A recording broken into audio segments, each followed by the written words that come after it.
है ना, उत्साहित रहना बहुत जरूरी है।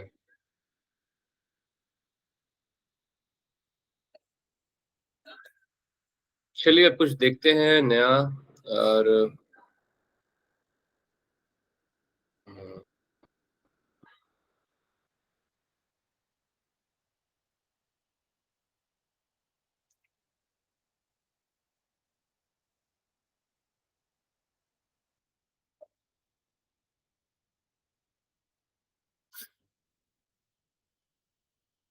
कल तक हमने कहाँ तक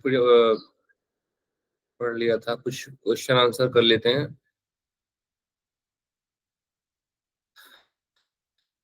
क्वेश्चन आंसर चलिए मैं लास्ट में करूंगा आपसे, अंत में करेंगे। अच्छा देख लेते हैं आज का।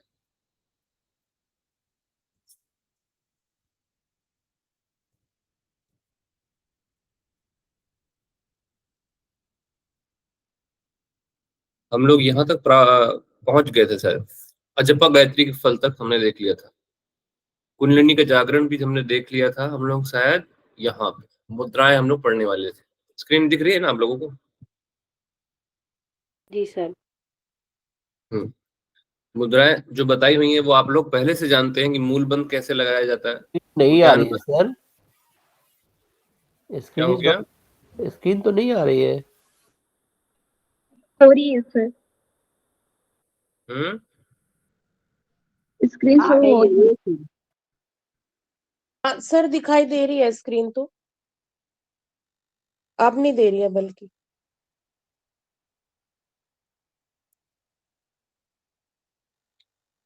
Now it's coming. अभी देखिए, बताइए।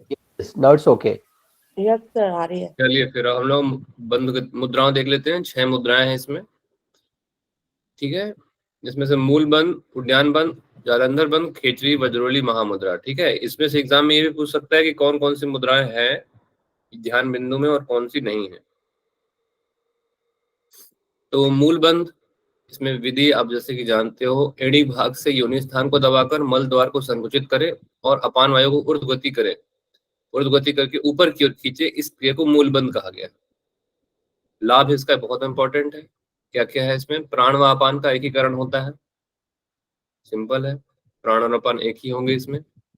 मलमूत्र की कमी होगी साधक की। बूढ़ा व्यक्ति जवान हो जाएगा, ठीक है। ये इसके फल है मूल बंध के। ये आप लोग पहली बार नहीं पढ़ रहे हैं, ये बहुत बार पढ़ चुका है आप लोगों ने कि प्राण और अपान का एकीकरण क्यों होगा, मलमूत्र की कमी क्यों होगी, बूढ़ा व्यक्ति जवान क्यों हो जाएगा, ये आप लोग जानते हैं, ठीक है।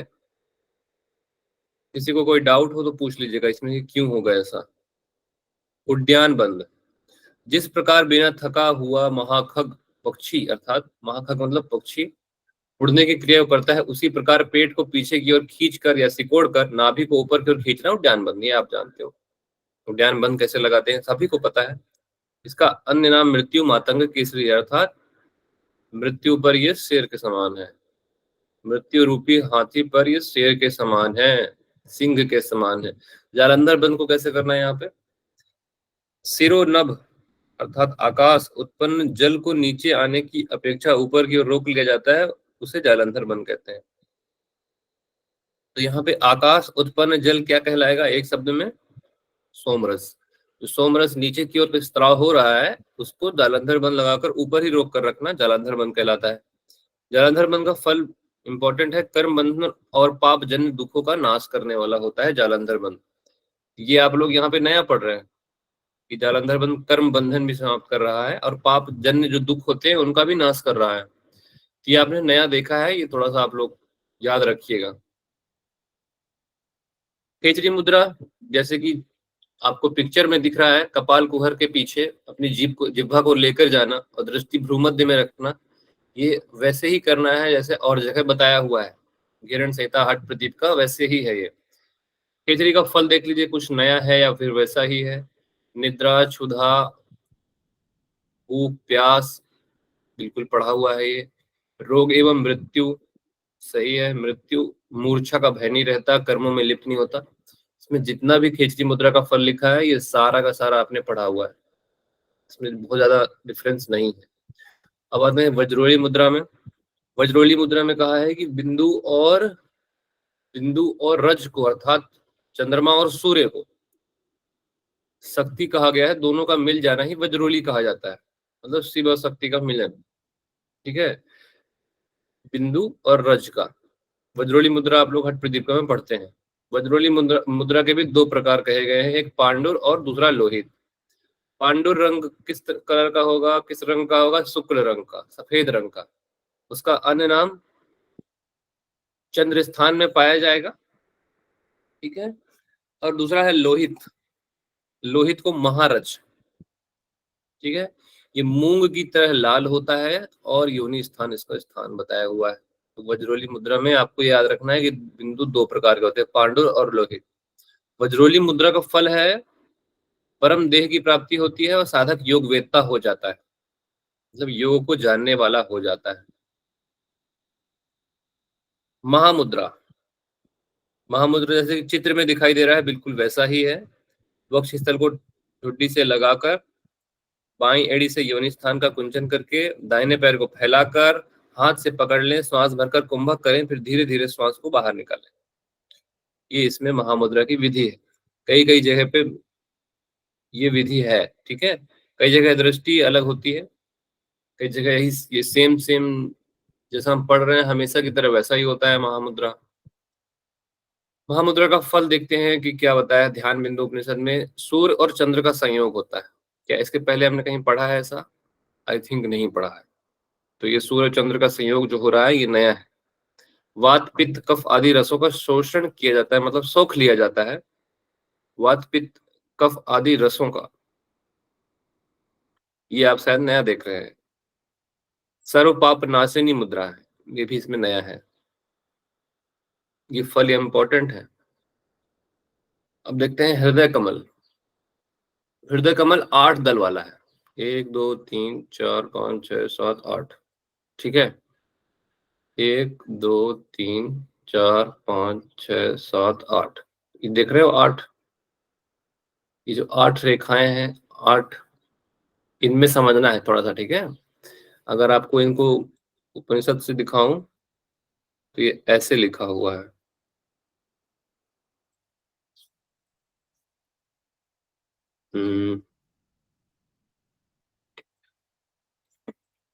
हाँ, ये देखिए सर्व पाप नाशनी मुद्रा, महामुद्रा तक आपने पढ़ लिया यहाँ तक।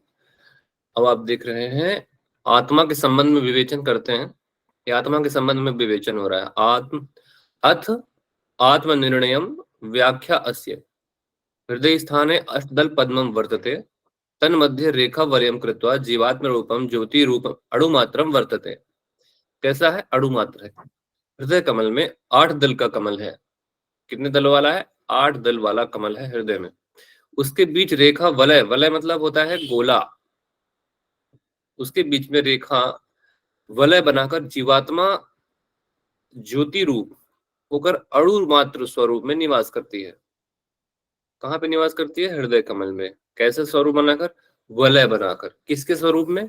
जीवात्मा जो है ज्योति स्वरूप। ठीक है, ज्योति जल रही होती है दिव्य ज्योति स्वरूप में, अणु मात्र स्वरूप में। अणु मतलब छोटा, बिल्कुल सूक्ष्म, बहुत सूक्ष्म। अणु कितना ही छोटा होता है उतना ही अणु मात्र स्वरूप में निवास करती है। आगे कह रहे हैं अब ये हृदय कमल में ज्योति स्वरूप जो बताई हुई है, इनमें अब आगे जो चीजें हैं उसको देख लेते हैं। वह सर्वज्ञता सब कुछ करने वाला है, सब कुछ उसी में प्रतिष्ठित है, मतलब उस आत्मा में प्रतिष्ठित है। मैं कुछ भी नहीं कर रहा हूं, आत्मा कर रही है। ठीक है, वैसा ही कॉन्सेप्ट है। अब देखते हैं अब उस अष्टदल कमल का पूर्व दिशा वाला। अब देखिए, आप खुद सोचिए कि हृदय कमल में 8 दल हैं। ठीक है, 8 दल वलय बनाकर है। अब 8 दल को इन्होंने 8 प्रकार से किस तरह से समझाया है ना, इस चित्र में देख लीजिएगा एक बार। पूरब पश्चिम उत्तर दक्षिण 4 होते हैं। पूरब और दक्षिण के बीच में एक स्थिति आएगी आग्नेय की, दक्षिण और पश्चिम के बीच में आएगी नैऋत्य की, नैऋत्य की, फिर पश्चिम से उत्तर के बीच में वायव्य की, और उत्तर से लेके पूर्व की ओर एक ईशान्य की। इसको अभी मैं क्यों दिखा रहा हूँ ये चित्र, क्योंकि जब मैं इसको पढ़ूंगा अभी आपको, तो आप लोग को समझ में आएगा ये। कि क्या कहना चाह रहे हैं। उस अष्टदल कमल का पूर्व दिशा वाला दल सफेद रंग का है। उसके बारे में ब्रीफ इंट्रोडक्शन कर रहे हैं, मतलब पूरी तरह से समझाया जा रहा है कि वो जो अष्टदल कमल हमारे हृदय कमल में होता है, उसकी पूर्व दिशा में क्या है। अगर हम ध्यान करेंगे तो वहां पे किस चीज का ध्यान करेंगे, क्योंकि ध्यान बिंदु उपनिषद पढ़ रहे हैं ना, ध्यान करना है। अष्टदल कमल का पूर्व दिशा वाला रंग, पूर्व दिशा वाला दल सफेद रंग का है। ये देखिए, ये जो पूर्व दिशा वाला है, इसको आप समझ लीजिए, यहाँ पे पूर्व दिशा वाला जो अष्टदल कमल है वो सफेद रंग का है। धर्म और भक्ति भाव की मति, मति अर्थात होता है बुद्धि, मति अर्थात होता है बुद्धि, ठीक है। तो जब साधक इस दल में अर्थात अष्टदल में से जब वह पूर्व दिशा वाले अष्टदल में ध्यान लगाता है, पूर्व दिशा में जो सफेद रंग का है, तो उससे साधक की जो मति होती है, मति भवती मतलब मति होना, बुद्धि मतलब मति मर गई इसकी, मेरी मति मर गई थी तो मैं आया, ऐसा बोलते हैं ना, वैसे ही समझ लीजिए आप कि उस दल में रहते हुए धर्म और भक्ति भाव में मति अर्थात श्रद्धा बढ़ती है। ठीक है, मति अर्थात श्रद्धा, बुद्धि, भक्ति, क्या बढ़ रहा है इसमें, धर्म और भक्ति भाव का, धर्म और भक्ति भाव की बढ़ोतरी हो रही, बढ़ रही है। किस दल में, पूर्व दिशा वाले में। फिर देखिए आग्नेयी दिशा, जब आग्नेयी दिशा के लाल रंग के दल में निवास होता है तब मति निद्रा और आलस्य से युक्त होती। जब दक्षिण दिशा के काले रंग के दल में निवास होता है तब द्वेष भाव और क्रोधी स्वभाव की मति रहती है। दक्षिण के बाद जब नैऋत्य दिशा के नीले रंग वाले दल में निवास करता है मति, तब पाप कर्म और हिंसक वृत्ति वाली मति रहती है। आगे जब स्फटिक वर्ण वाले पश्चिम दल में निवास करती है हमारी मति, तब क्रीड़ा और विनोद में अभिरुचि उत्पन्न होती है। आगे वायवी कोण के माणिक्य वर्ण वाले दल में निवास होने पर घूमने फिरने और वैराग्य भाव की ओर झुकाव होता है।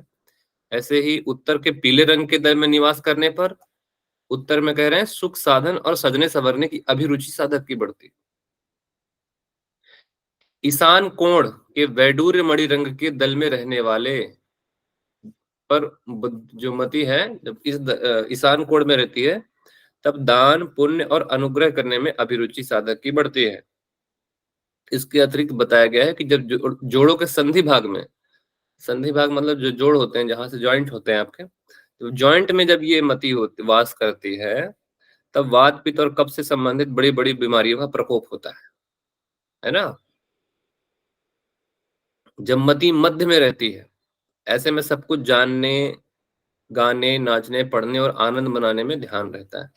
इस तरह से आपकी मति के बारे में वर्णन यहाँ पे किया गया है। इस चार्ट को एक बार देखिए, आप लोग को क्लियर होगा। पूर्व में रंग दिया हुआ है सफेद, लाल, काला, नीला, स्फटिक मणि, माणिक्य, पीले रंग, वैडूर्य मणि। आपसे क्वेश्चन ये पूछ सकता है कि जब साधक की मति दक्षिण में होती है तो किस भाव की वृद्धि होती है, तो देश भाव और क्रोधी स्वभाव की वृद्धि होती है। जब पश्चिम में होता है तो क्रीड़ा और विनोद में अभिरुचि होती है। पश्चिम किधर है, इधर, पूर्व, पश्चिम, उत्तर, दक्षिण। पूर्व के और दक्षिण के बीच में आग्नेयी है, दक्षिण और पश्चिम के बीच में नैऋत्य है, पश्चिम और उत्तर के बीच में वायवीय है, उत्तर और पूर्व के बीच में ईशान्य है। आपको केवल और केवल पता है क्या याद करना है, 1 2 3 और 4, पूरा पश्चिम उत्तर दक्षिण तो आप याद कर ही लेंगे। आपको जो चार के अलग अलग है ना, जो आग्नेय, नैऋत्य, वायव्य और ईशान्य, ये थोड़ा सा अलग है, बाकी तो दिशाओं के नाम सभी को याद है। इसके अतिरिक्त यहाँ पे हड्डियों में भी बताया है कि वात पित्त कफ होता है, और जब मति मध्य में होती सब कुछ ये आपने देख लिया। अब 4 अवस्थाओं से आत्मदर्शन, 4 अवस्थाओं से आत्मदर्शन कैसे है 4 अवस्थाएं, जागृत, स्वप्न, सुषुप्ति और तुर्या। हमने नॉर्मल कॉन्सेप्ट जैसा पढ़ा है वैसा यहाँ पे नहीं है, थोड़ा सा अलग करके बताया है। देखिए इसमें ध्यान बिंदु उपनिषद में कैसे जागृत, स्वप्न, सुषुप्ति, तुर्या को बताया गया है, उसको देखते हैं।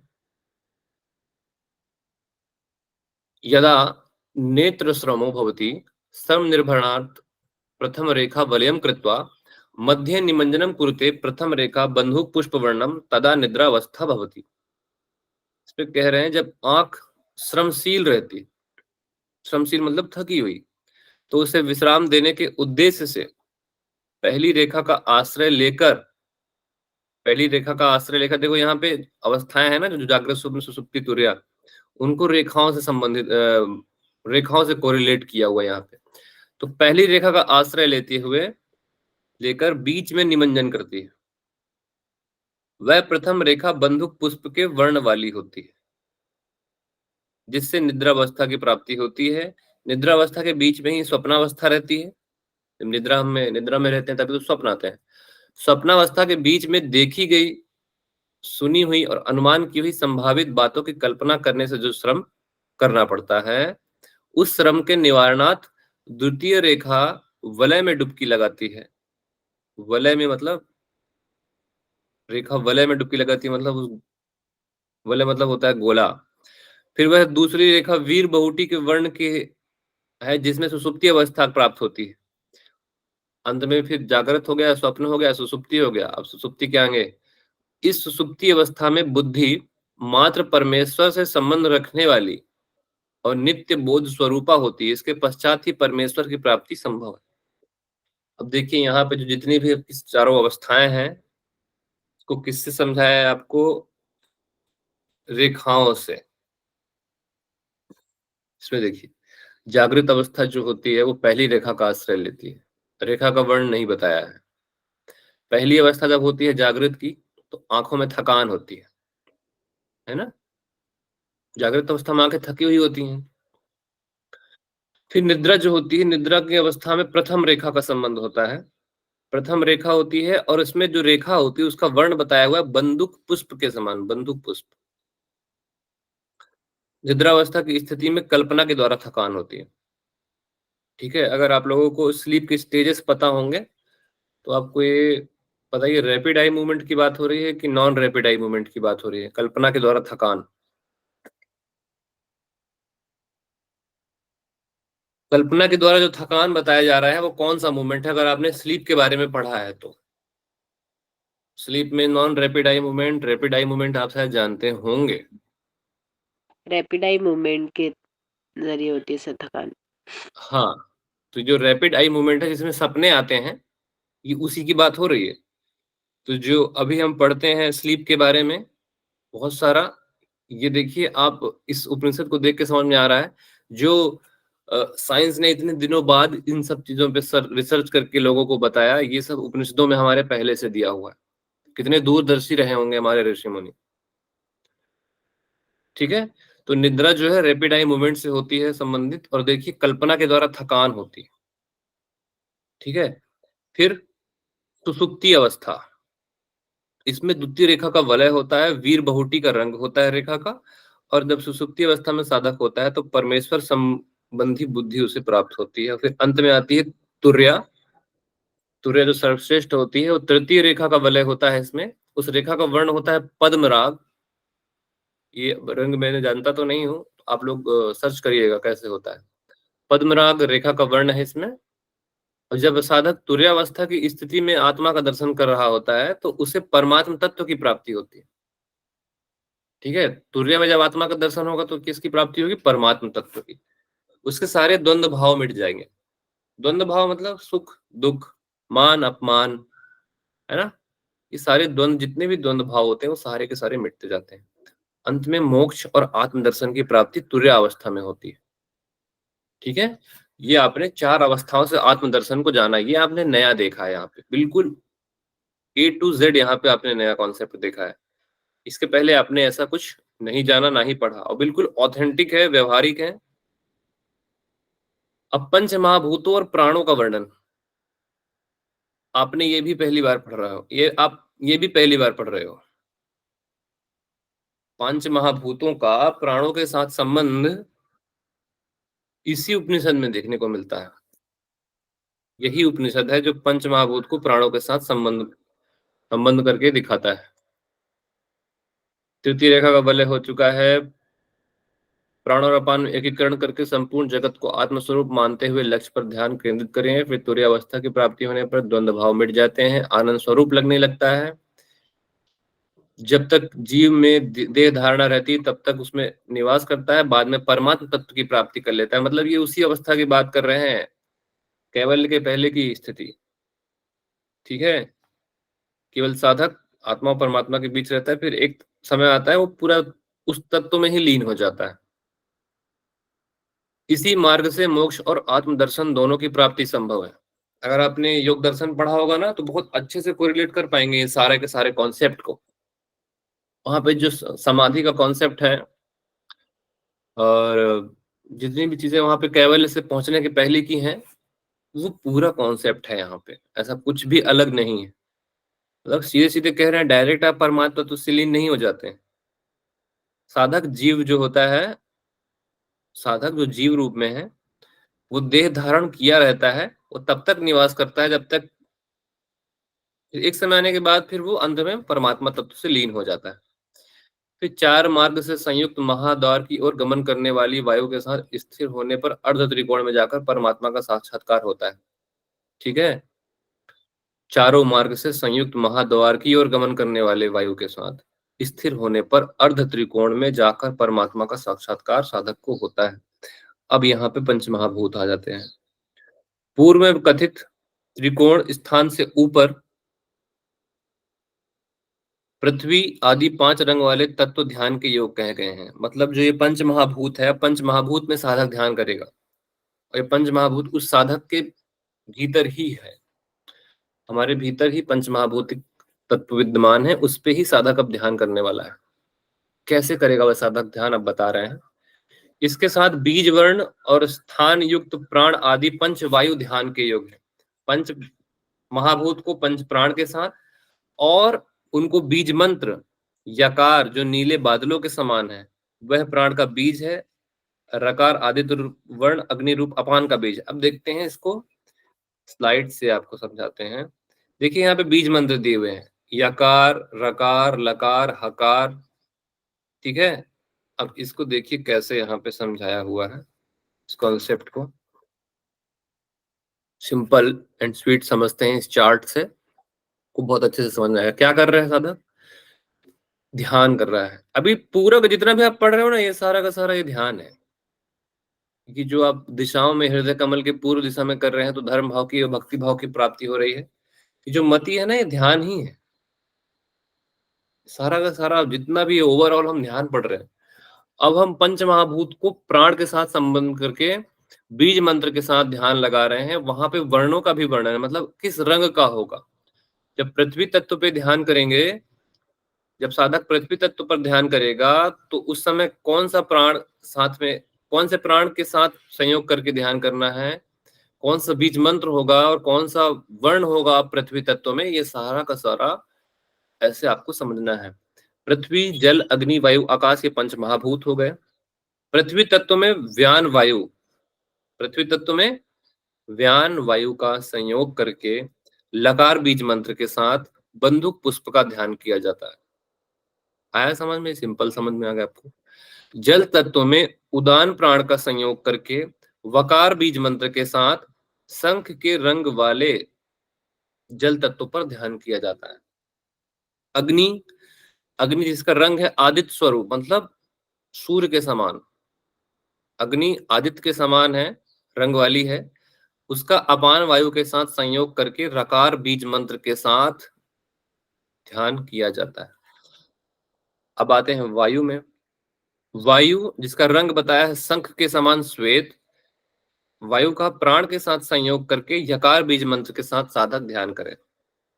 फिर साधक पंच महाभूत में आखिरी और सर्वश्रेष्ठ ध्यान होता है आकाश, आकाश तत्व। आकाश तत्व जो स्फटिक मणि के समान है, उसका समान वायु के साथ संयोग करके हकार बीज मंत्र के साथ ध्यान करें।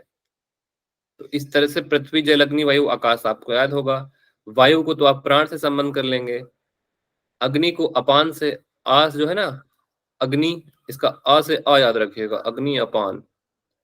अब जल जो है, जल मतलब प्यास, प्यास जो होती है वो उदान से संबंधित होती है। ठीक है, उदान कहाँ होता है? कंठ में।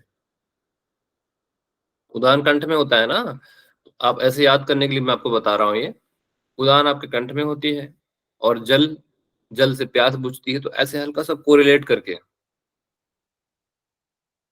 पृथ्वी तत्व आपके संपूर्ण शरीर में विद्यमान है। व्यान क्या होती है? व्यान संपूर्ण शरीर में विद्यमान होती है, ठीक है। तो पृथ्वी तत्व भी संपूर्ण शरीर में विद्यमान है। अब सर्वश्रेष्ठ इसमें आकाश, आकाश तत्व को कहा है, तो आकाश का संबंध समान प्राण से। अब समान प्राण का स्थान इसमें बताया हुआ है कि समान प्राण आपके हृदय में, साधक होता है उसके हृदय में, नाभि में, नासिका में, कान में तथा पैर के अंगूठे में समान प्राण पाया जाता है। ये समान प्राण 72,000 नाड़ियों तथा शरीर के 28 करोड़ रोम कूपों में रहता है। कितने रोम कूप हैं? 28 करोड़। ये क्वेश्चन बना था यहां से। 28 करोड़ है। ये समान और प्राण भिन्न नहीं है, अपितु एक ही है। यहाँ पे समान की तुलना प्राण से की है। मतलब नॉर्मली हम प्राण सर्वश्रेष्ठ है जो हम जानते हैं, लेकिन ध्यान बिंदु में समान प्राण को श्रेष्ठ कहा है। और फिर बाद में कहा है कि समान और प्राण जो आप जानते हैं वो अलग नहीं है, समान और प्राण एक ही है। ठीक है, मतलब इन्होंने एक तरह से समान प्राण को यहाँ पे महत्ता दी है कि समान प्राण ज्यादा इंपॉर्टेंट, क्योंकि आकाश तत्व से संबंधित है। ये सिंपल सा चार्ट है, ऐसे ध्यान इसमें बताया हुआ है। अब देखते हैं नाद अनुसंधान। नाद अनुसंधान कैसे होगा? कंठ का संकोचन अर्थात जालंधर बंध। जब भी कंठ का संकोचन हो समझ लीजिएगा जालंधर बंध की बात हो रही है। ठुड्डी को कंठकूप में लगाना। कंठ का संकोचन करके उसके बाद लिंग का संकोचन करें अर्थात मूलबंध करें। उसके बाद साधक सुषुम्ना नाड़ी का संकोचन उड्डयन बंध से करें, और सुषुम्ना नाड़ी के आश्रित वीणा दंड से उठने वाला अमूर्त नाद उस साधक को सुनाई देने लगता है, जैसे शंख नाद आदि के मध्य की ध्वनि सुनाई पड़ती है। तो नादानुसंधान कैसा है? बिल्कुल अलग, बिल्कुल अलग नाद अनुसंधान इसमें हम देख रहे हैं। इसके पहले आपने कभी देखा है क्या बंधों के द्वारा नाद सुनाई देना? नहीं। इसके पहले हमने कहीं देखा है नादानुसंधान में सुषुम्ना नाड़ी का संकोचन उड्डयन बंध से किया गया हो?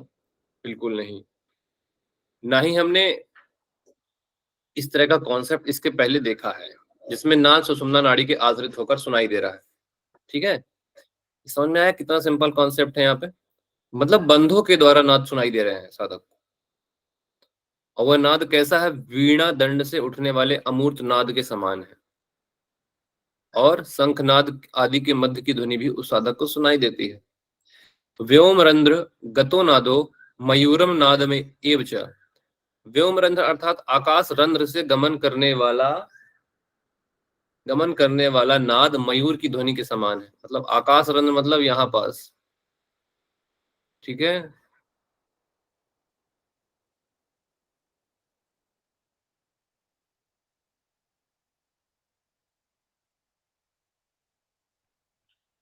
आत्मा का स्थान भी इस उपनिषद ने बताया है। कहाँ पे है आत्मा? कपाल कुहर के मध्य 4 द्वारों वाला बीज का स्थान है।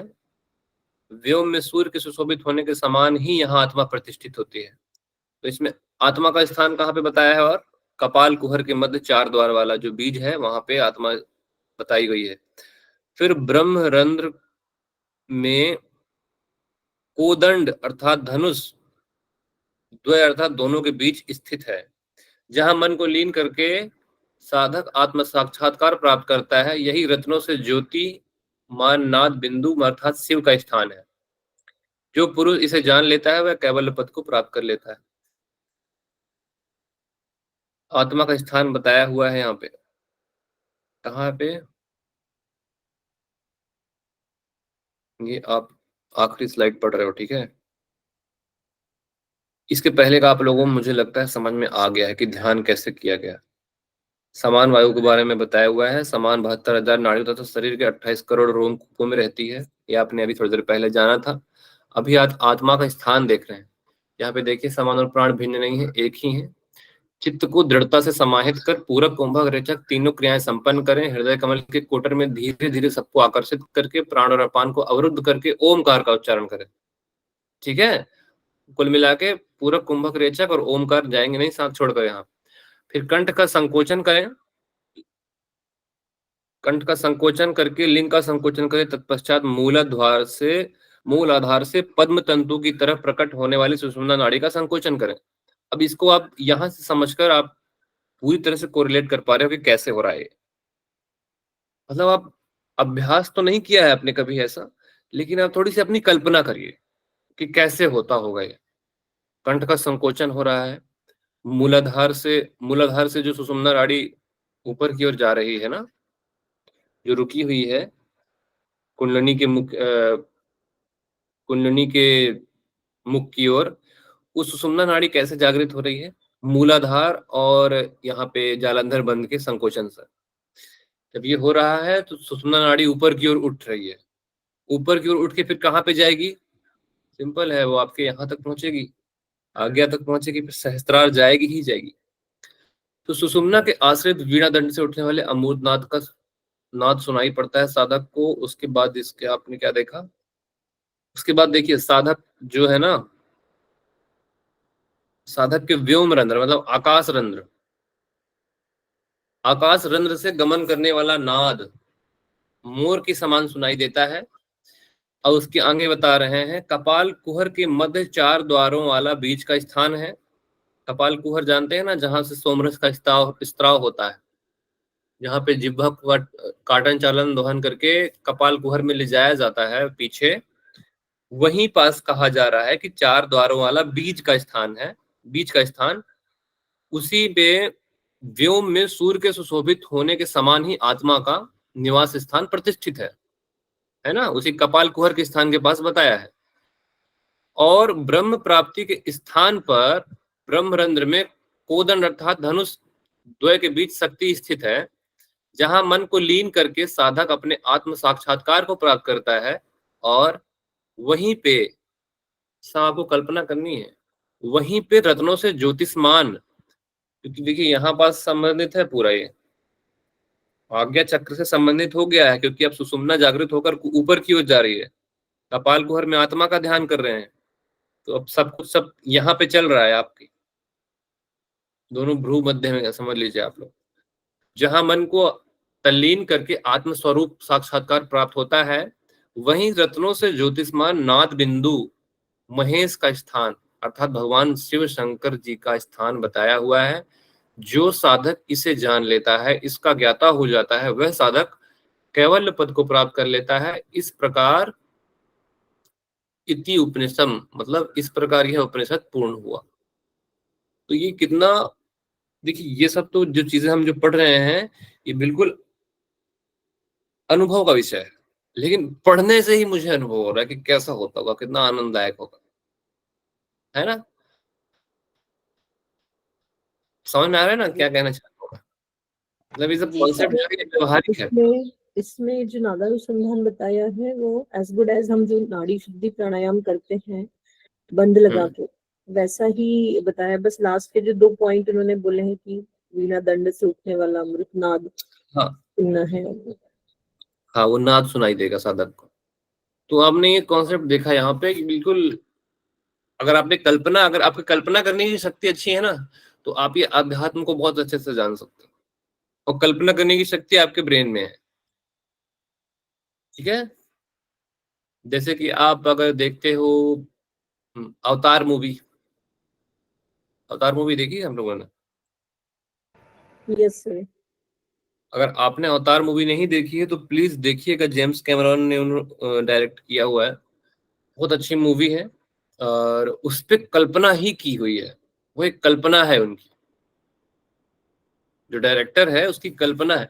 और वो मूवी सच में कितनी अच्छी है कि बाहर एक दुनिया है, लोग बाग नेचर के प्रति जागरूक हैं, नेचर से जुड़े हुए हैं, उनकी नेचर उनको हील करती है, वो कनेक्टिविटी प्रकृति से नेचर जुड़ते हैं। से बहुत अच्छे से दिखाई है वो सर इसमें। कितनी अच्छी वो मूवी है, मतलब आप सच में उसे देखिएगा, वो मूवी में मैं जितने बार देख लूं मैं कभी बोर नहीं होता। उसके बाद उसका दूसरी अवतार मूवी आई, वो भी कितनी अच्छी मूवी है। पहले आपको किससे जोड़े, जो जमीन में है, ठीक है, इकोसिस्टम से ही जोड़ रहे हैं वो कुल मिला के। पहले जमीन में, फिर जब सेकंड आता है तो फिर जल में, मतलब समुद्र से जोड़ देते हैं। कुल मिलाकर बहुत अच्छी मूवी है। तो वो उसमें कल्पना ही है, वो कोई रियल घटना नहीं है, लेकिन कल्पना है। कितना अच्छा लोगों को संदेश पहुंचता है उससे। तो आई थिंक आप लोगों को ये ध्यान बिंदु उपनिषद समझ में आया होगा। अभी भी यदि कोई डाउट्स हो तो प्लीज आप लोगों का स्वागत है, आप पूछिए। और समझ में आया या नहीं आया आप लोग हैंड रेज करके बताइए। सर ये बंदूक पुष्प को कैसे समझ ले, मतलब बंदूक और बंदूक पुष्प को आप लाल रंग का समझ लीजिए। बंदूक पुष्प तो मैंने नहीं देखा, आप उसको सर्च करिएगा, ठीक है। जी सर। सर शंख मतलब जल का भी जो वर्ण है वो भी शंख है और वायु का भी शंख है, तो क्वेश्चन अगर कैसा देखिए है बंदूक पुष्प मैंने बोला था ना लाल रंग का, ये लाल रंग का ही है। ये किस्म के फूल के समान, अगर आप लोगों को ये दिख रहा हो, अगर दिख रहा हो, शायद दिख रहा होगा, मुझे लगता है दिख रहा है, ये बंदूक पुष्प है। Yes sir. हाँ तो ये बंदूक पुष्प है, लाल रंग, मैंने बताया ना लाल रंग का है। जब पढ़ रहे थे तो इसको देखा था हम लोगों ने सर्च कर। समझ में आया ना आप लोगों को? फीडबैक दीजिए। फिर ध्यान बिंदु उपनिषद समाप्त है, आगे की 2 सेशन और बचे हैं, आप लोगों का उपनिषद समाप्त हो जाएगा।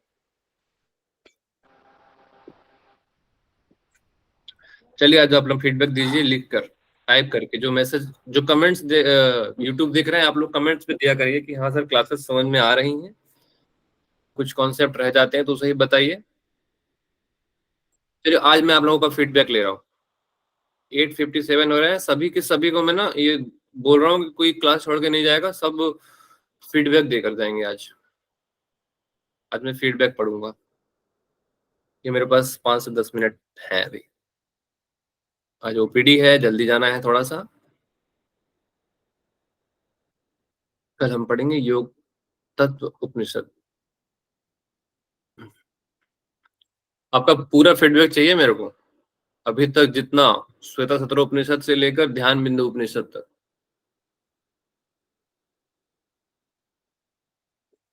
मैं समय भी लग सकता है आपको, लिख दीजिए, समय लेकर लिखिए, लेकिन मुझे फीडबैक चाहिए आपका दिल से जो भी आ रहा है।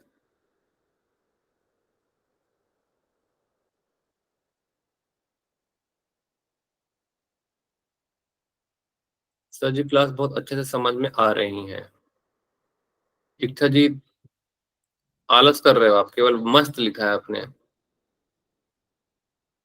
अच्छी है क्लास, डाउट क्लियर होते हैं सर, इस हो रहे हैं सर इस बार।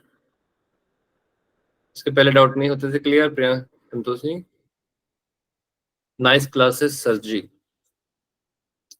किसी का नेगेटिव फीडबैक नहीं है?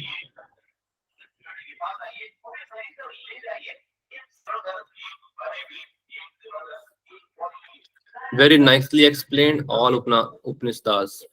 Thank you miss ji. I hope मैं ही नहीं पढ़ रही थी अच्छे से सर जी, तो डाउट ही नहीं था पहले। अच्छा, नो स्टडी नो कंफ्यूजन है ना। हम्म।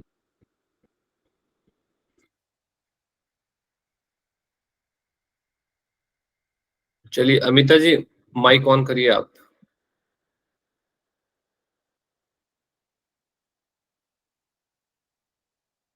अमिता जी, यस सर। हाँ बताइए कैसी लग रही है क्लासेस आपको? सर बहुत अच्छी लग रही है सर, क्योंकि आप और सभी को मतलब क्वेश्चन पूछते हैं, चाहे कितना भी कम भी समझ में ले रहे हैं, इसमें सभी का बारी आता है। सभी की बारी आती, ठीक है। ठीक है अमिता जी, थैंक यू। जय जी ने बुलाया कि सर क्लास बहुत जी सर अच्छी है। आप। हाँ वह सारी बातें आपने बहुत ही अच्छी तरह से बताई हैं जो हमारे लिए कठिन थी, आपने सरल किया और कनेक्ट कराया रियल थिंग से। Thank you so much, looking forward to take more knowledge from you. Thank you Jay ji, जितना मेरे पास है मैं उसे देता रहूंगा। बहुत अच्छी क्लासेस रही योग उपनिषद की, अभी एक उपनिषद बचा है, ठीक है। तो और किसी को कोई कुछ कहना है तो माइक ऑन करके आ सकते हो आप लोग, 5 मिनट है हमारे पास।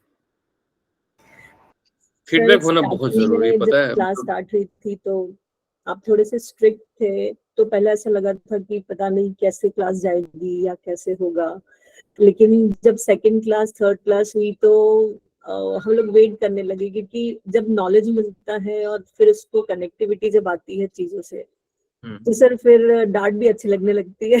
अच्छा, थैंक यू जय जी।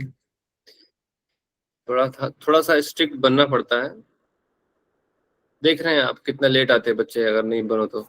नहीं सर, वो आप सही है, उसके लिए कुछ नहीं।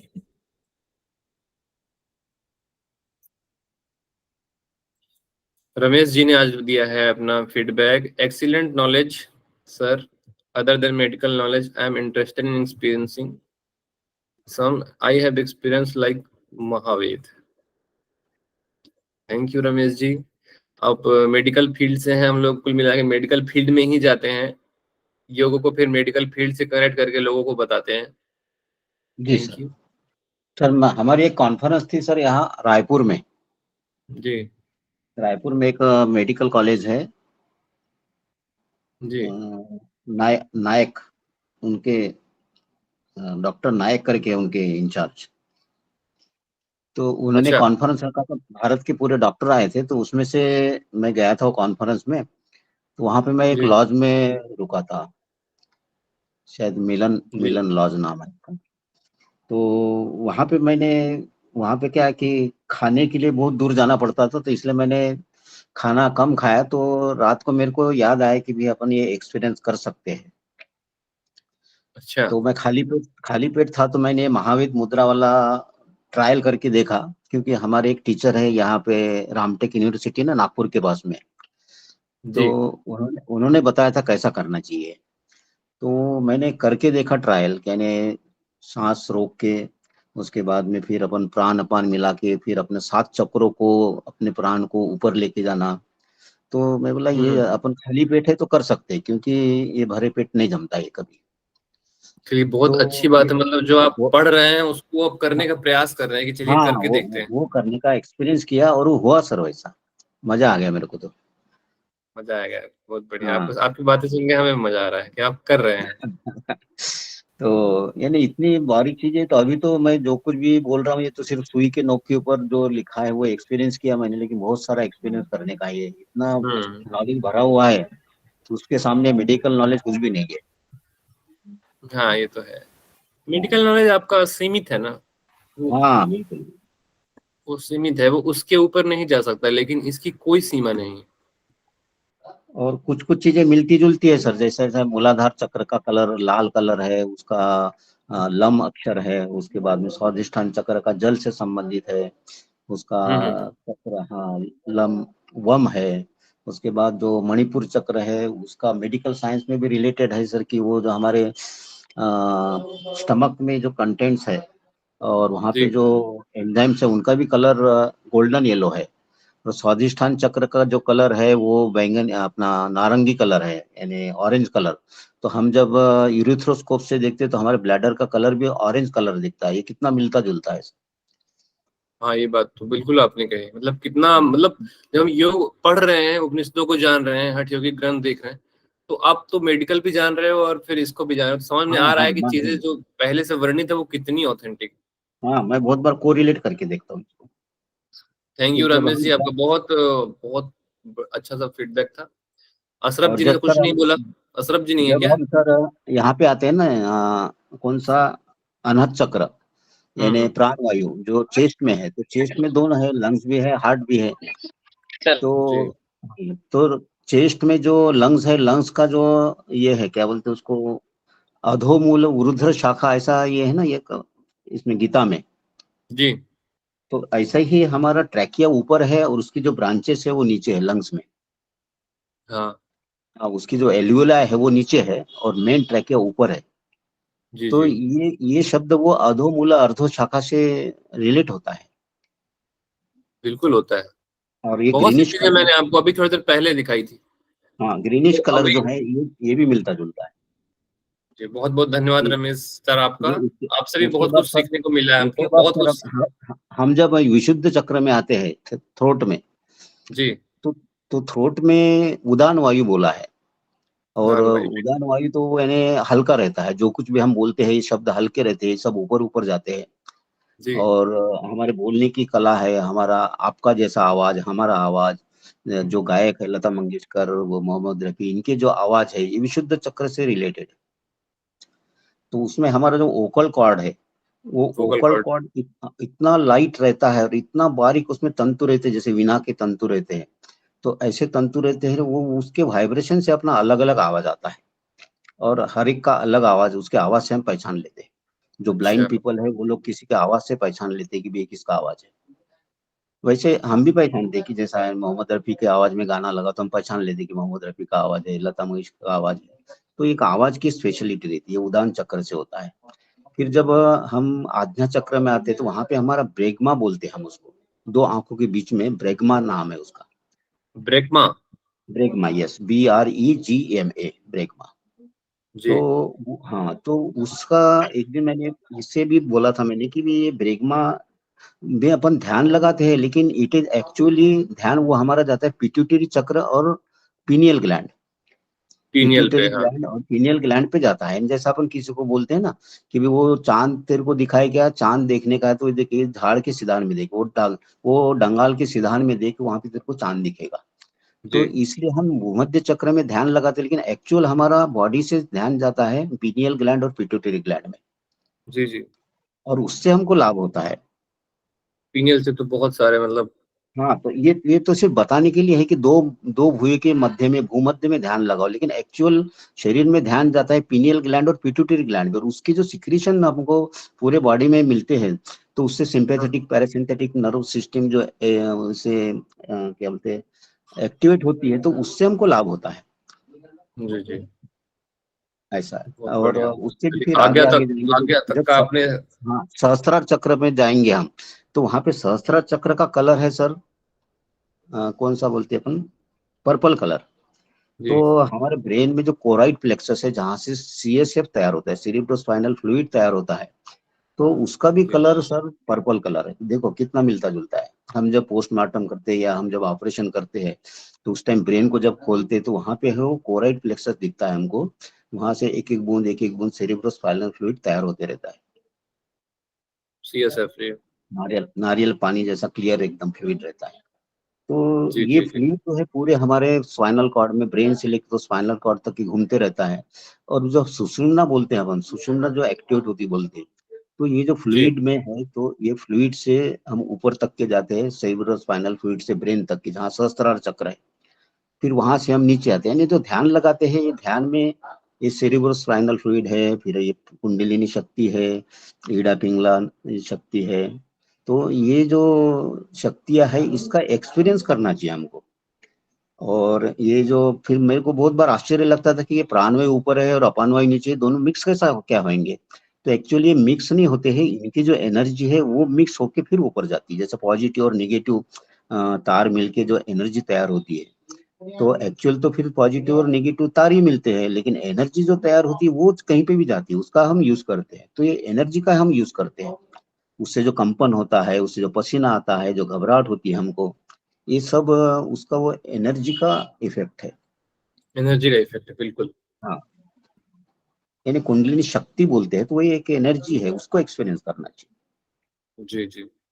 जी ठीक है रमेश जी, बहुत अच्छा लगा। अभी नेक्स्ट क्लास भी है, अभी आप लोग जी जुड़े रहिएगा। मतलब जी सर। ध्यान बिंदु उपनिषद हो गया, बहुत अच्छी बात है आपने बताई। मतलब इतना अच्छा लग रहा है, जो हम पढ़ रहे हैं उसको प्रैक्टिकल आप महसूस कर रहे हैं और देख भी रहे हैं मेडिकल लाइफ में। बॉडी आपने देखी है, पोस्टमार्टम वगैरह आपने भी किया होगा। हाँ, थैंक यू पोस्टमार्टम भी रमेश किया जी। सर, और लाइव भी देखा। बाद में गैंग्लियन बोलते हैं ना, चक्र जो बोलते हैं, तो हमारे इसमें गैंग्लियन बोलते हैं इनको। अच्छा, गैंग्लियन। हाँ, गैंग्लियन। देख रहे हैं आप, कितना कुछ सीखने को मिल रहा है, कितनी इंटरेक्टिव क्लास है। ठीक है, आप सभी जी सर, का जी धन्यवाद। धन्यवाद। और कोई जुड़ा है क्या? अभी क्लास कितने बजे है?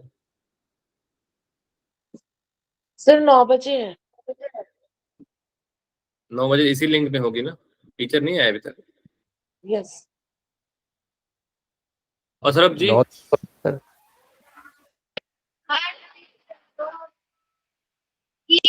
आपसे हम चलिए कल बात करते हैं, ठीक है? 9 बजे क्लास है तो आप लोग क्लास करिए। अपने तो चलिए बहुत ही ठीक है, अच्छा फिर ठीक है।